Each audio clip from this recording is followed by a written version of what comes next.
wall is present only in the plant cells and it is absent in animal cells. That is the major difference between plant cell and animal cell.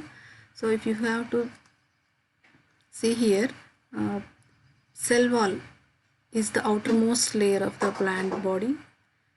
Each cell contains the outer boundary as a cell wall, and below the cell wall it is a plasma membrane, also called as cell membrane.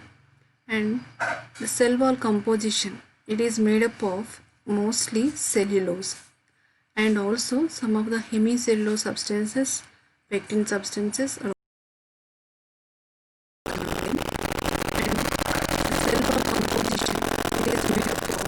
mostly cellulose and also some of the hemicellulose substances, pectin substances are also there. Major portion of the cell wall composed of cellulose. The cellulose is arranged in the form of cellulose microfibrils, so which are formed at the time of cell division. During the cell division, at the place of middle lamella, you have to see here this portion. From this middle lamella, the microfibrils may arise, and this portion from this middle lamella, the microfibrils may arise, and this cell wall consisting of two parts, primary cell wall and a secondary cell wall. In between the primary and secondary cell walls, there is a gap between these ones. Primary cell wall is the first formed cell wall as a result of cells deposited on the middle lamella.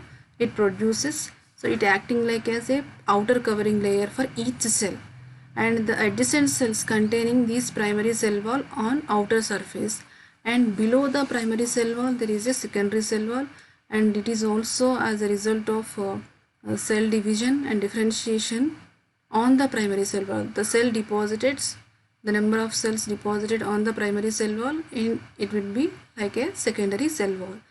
And below the secondary cell wall, there is also in some plants, there is a tertiary cell wall is also present. So primary cell wall, secondary cell wall, and below that one plasma membrane you can see. And there is a gaps between them, each and every adjacent cells. So those gaps are nothing but we may call it as plasmodesmata. Through these plasmodesmata are the interconnections of the plant cells, and with the help of these plasmodesmata only, the parts, the transportation materials, what are the substances which are present in the cells, so those are moved from one cell to the another cell whenever it required. So the central portion of the cell is called as the cytoplasm, or also called as cytosol. So it contains many number of cell organelles. Along with the cell organelles, the center nucleus is also present, and many physiological activities are taken place at this region only. Okay, thank you.